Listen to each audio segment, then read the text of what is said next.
introduce you. But every day is a good day. Today is October 14th in the year 2000. I'm Karen Herman with the Archive of American Television. It is my pleasure to be interviewing Dick Smothers at the Orleans in Las Vegas, Nevada. Mm-hmm. Okay, for the record, what was your name at birth? My name at birth, Richard Remick Smothers. Born November 20th, 1938, at Governor's Island. That's at the foot, it was an army base, at the foot of Manhattan, New York City. Did you have any nicknames when you were growing up? Little Smo, or Little Smuts.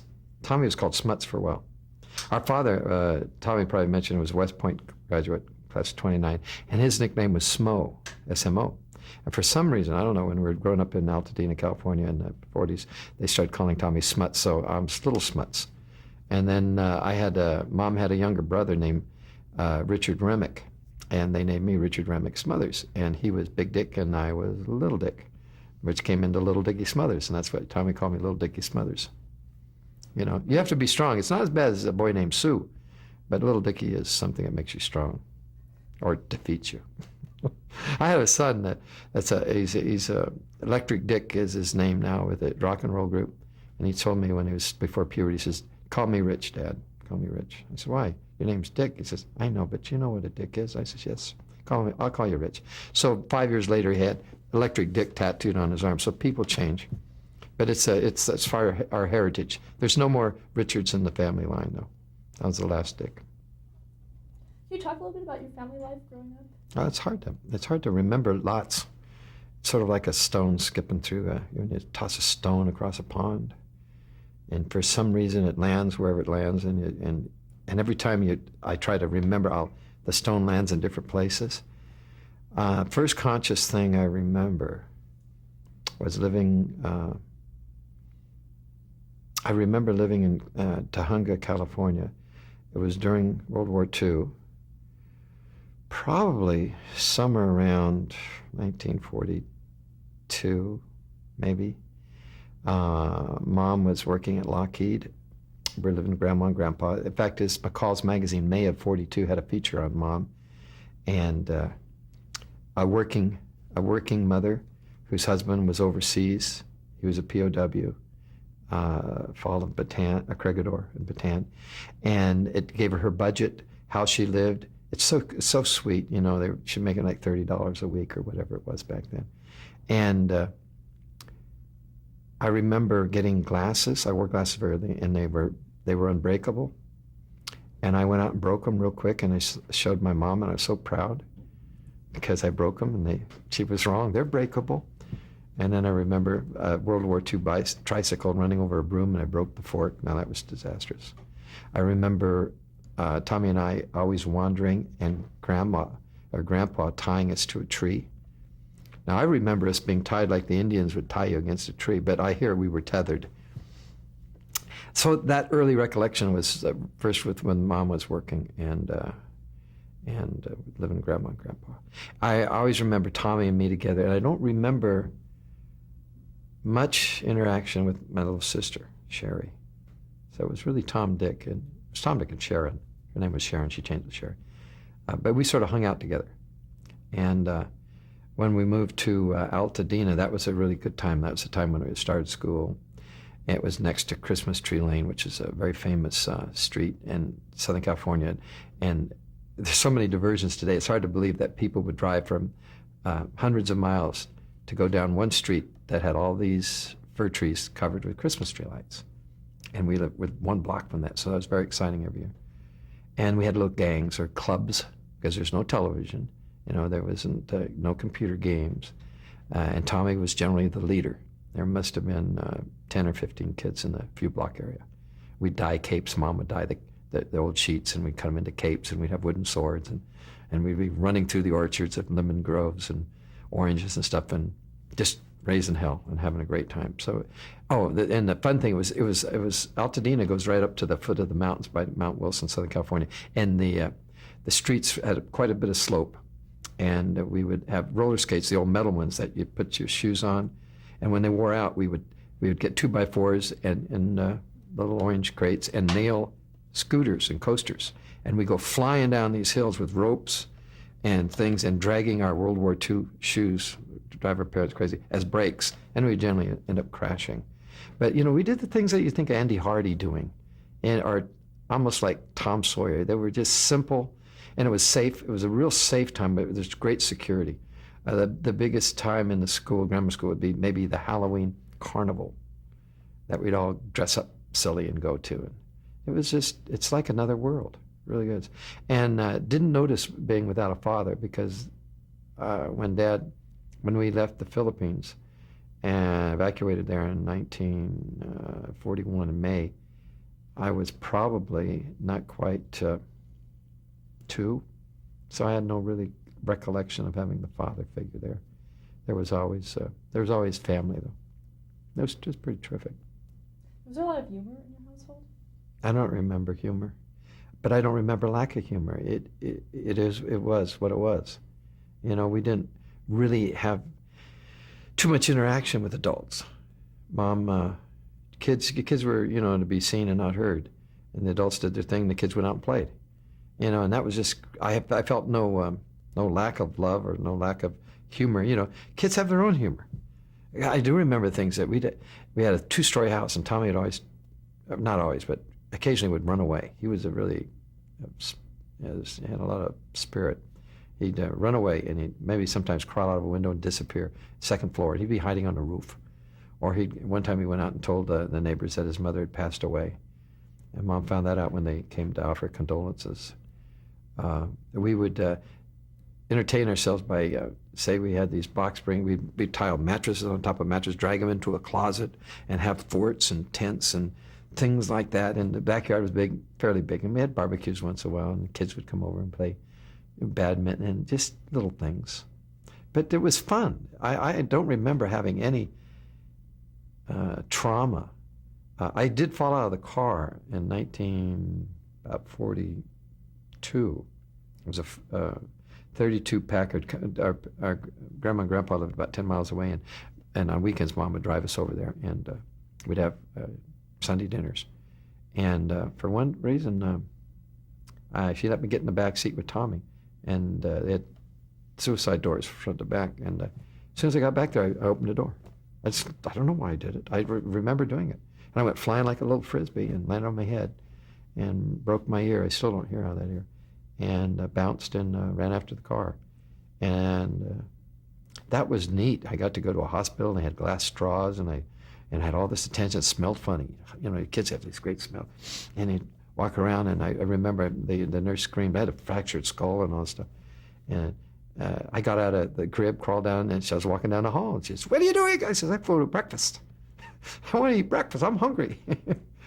Little traumas. Tommy once had the ambulance come. He had pneumonia. And that was great because there was a big siren, and it was all special. The little joys. Orville was my mom's second husband, and a big deal would be piling us in his 41 Pontiac, going to an ice cream store and getting a cone, and then going for a drive. There was just so much to do. It just felt natural. The schools the Altadena Grammar School was so clean. It was a beautiful old building and marble floors, and they had drama there, which we got to do a little drama. And I don't remember ever standing out or being anything special, but I was just right. One thing, in 1946, we got to go to a private school in San Marino, California, very luxurious, upper-class area. I think it was some of the insurance money my mom got from when my dad died. But she put us in military school, and it was a boarding school. And I got to second grader, and we lived in a big dormitory, and you made your bed just like the Army, and you had your uniforms, and you rode horses, which were ponies, and shot guns and marched and did all that neat stuff, and that was cool. And that lasted 1 year. And so I really enjoyed school. It was, and I felt I just felt natural and comfortable. What did you want to be when you grew up? I had never thought that far. Never. That age. That age, I had no idea. It didn't even enter my mind. That, why? You're going to play. Go and play. You're learning to spell and read. Come on, those are big deals. And the numbers, you have to learn all those numbers, and they have to add up. That's what I wanted to be. I wanted to get a good grade. No, it didn't enter. I didn't even think of adults. My idea of an adult is someone who is older and bigger and had no fun. That's about it. What about music? Was that something important in your early life? There was an element of that. Mom sang when we drive over to Grandma. We always sang "You Are My Sunshine" or that kind of stuff, and that's about it. And Tommy. Let's see, even before that, I think I've not mentioned the importance of our grandparents. They even became more important later on. But early on, when we were this is during the war years, when we go over to Hunga, which is right in the San Fernando Valley, say we'd have chicken and dumplings. And Grandpa, he was a maintenance electrician at Lockheed. He had, during the war years, he could wake up to his coffee pot working, the toaster going. He had all these relays and switches, and he was a hands-on guy. And we used to come watch him adjust the valves on an old Buick. He'd idle it, and he'd stick a feeler gauge in there. He had to run. It had to be running at the same time. It was just always amazing. We're just looking up in this fender. There'd be Grandpa in the rocker arm is going like this, and he had a bit of screwdriver here and a lock nut, and the oil squirting all over. And he says, "God, that's neat." And he says, "It's time." My Grandma would say, "Time for the chickens," and he'd take us out the chicken coop, and he'd have a hatchet in one hand. And he'd say, "Which one do you want?" He'd pick one out, and he'd go, "Whack!" And the chicken would fly around, and kids are sort of bloody anyway. They say, "Oh, it's dead. It doesn't even know it." We'd jump, get all excited, and then Grandma would take it, and she'd dip it in boiling water and pluck it and clean it and cook it and make the dumplings. It was a big deal. Now today, you go out to a fast food, you just go to a restaurant, people have designer kitchens. It's like an ego thing. And they don't cook in them. Here's a microwave, and they got all this Viking ranges and all this stuff. But back then, that was a center. And it was a big deal. You didn't even go to the Safeway and cook the chicken. You grew it. We looked for eggs and all that kind of thing. So Grandma and Grandpa were really real important. And maybe he took the place of Dad as a meal. Dependable always, and they were always there to, it wouldn't be their first choice, but they're always there to take care of us when Mom couldn't, and things like that. But the singing thing, Mom could carry a tune really nice, and it didn't have a radio in the car, so instead of just staring out the window, she would always sing, and we'd sing with her, and we'd all sing going over, and generally she'd be crying coming back because they drank a bit, and they'd always get in fights, just typical family, They'd argue, and then Mom would be very sad coming back. So that distresses me still. That part I could still cry about it, but as a child, you didn't participate in that level of the emotions. You're so egocentric that, you say, "Oh, Mom's crying again." You just block it out. Mom got, I'd say Mom did her best to be a great mom. And she just wasn't really super good at it. She was, it's hard to be objective, but probably she's better than most. But it's not a comparative thing. It's how is she to you? When she was able, she did a pretty good job. She wanted Tommy to play guitar, and she had a friend that played guitar, and Tommy took lessons. I don't know if it was 10 or 12 years old, and that's where music really started getting a really solid footing in the family. It was Tommy's guitar. Did you play an instrument at that time? No, I wish they forced me to. Nobody forced me to play the piano. You know how you'd hate to play the piano. I want to go play. No, play the piano. I wish someone had done that. No, I have a lot. I think I have really quick musical ability. I hear things and I could mimic them and sing, learn things fairly well. And I feel comfortable. Later on in school, though, I played in the band, French horn and stuff like that, and then did choirs, a lot of choir. My instrument is my voice. And when we started professionally, it was the folk era, and we got a job in San Francisco at the Purple Onion, and the manager suggested I get an instrument. So Tommy said, "Why don't you buy the bass? It's only got 4 strings. You hit one at a time, and I'll teach you how to play it." And I says, "You don't play the bass." He says, "I know it, but it's just like guitar. It's tuning. It's the bottom 4 strings of a guitar. A guitar is the bass. So you just outline the chords, and that's how I did." But no, music was always as I got older in school. Very important to me. What did your mother think of your going into the entertainment industry? Well, Mom was really dealing with trying to survive herself at the time we got in there. She had a lot of problems with alcohol. And I think she really wanted us to go to college. I know her brother did, Uncle Dick was a principal at school. And our dad graduated from college, and no one else did in the family. And there was probably some pressure from family for us to continue in school. And they thought, Tommy, this was a lark. Most of them just thought it was a lark. There's no show people in our, we had no idea what success was. It was like working a club in the corner, getting a couple, getting free drinks and $25 a night. That'd be neat. We had no idea what it took or how lucky we would be if we were a hit. All we knew is we liked what we were doing. It was fun. That's all. Do you remember the first time you saw television? Yeah. It was in Altadena, and it was in probably somewhere around 1948. It was a Philco, I believe, and it was probably about 6 inches, like about this big or 7 inches. And the people down the street the guy was an attorney for Ford, and in Altadena there were big old mansions. There were a lot of old mansions up there, and theirs was a big mansion with a oak phone room, terrazzo marble, and then a mezzanine. And you went up this mezzanine, there was like 12 chairs, like these, all lined up on this thing. And then against the wall, this tiny little TV. And it was marvelous. And we get to be invited over because Nikki and Michael, their sons were our age. We'd sit up there and you'd watch the test pattern. Because it moved sometimes. It was KTLA and it was animated. The little stars would move, and you know that KTLA logo, or was it Paramount logo? Whatever, is the mountain with the snow and the stars that go around it. And Stan Freberg, my favorite show was Time for Beanie, and then early on there was Handy Hints, little 15-minute shows. Yeah, I guess I really got hooked on it. I could just spend hours. It's non-productive, but television's got me very early. Did you think you had a future in television? No.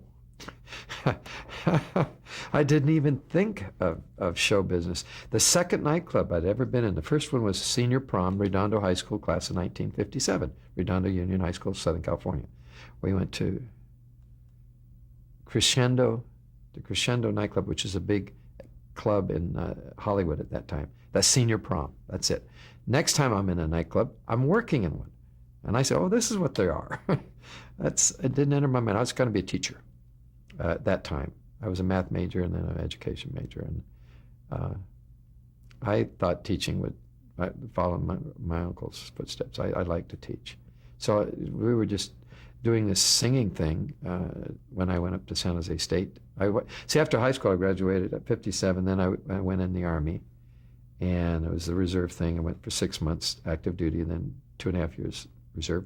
And Tommy went right into college after just a brief time working. And then I went up to San Jose, and then he wanted him to sing somewhere. So we had little trios, and he said we could sing for sororities and school functions. And that's all I thought it was going to be. And when we sang, it was as a group. It was the trio at least, and there wasn't humor in there. I had no idea Tommy had that comedic ability. He didn't go around showing it, in the house or in grammar school. High school, he wrote some very good. He started to come out a little bit. He wrote some good nomination speeches that would get laughs, and he gave me one, and I did the same one. I got the laughs too. And that's about it. But it's like I think every group has the clown. Any gang, girls. There's funny ones and there's serious ones, and you guys sort of get together and they sort of symbiotically have a great relationship. And everybody knows funny people. They just didn't choose to try show business. Maybe a doctor, attorney, or whatever. Can you describe Tom personally and professionally for us? Those are two different things. Very, very different. That's an hour. I'll try to. Tom, in what way? Clarify it, because there's so many ways I could go.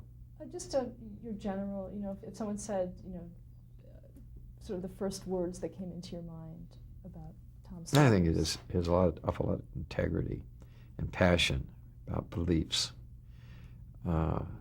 That's foremost, and I think that comes down to character.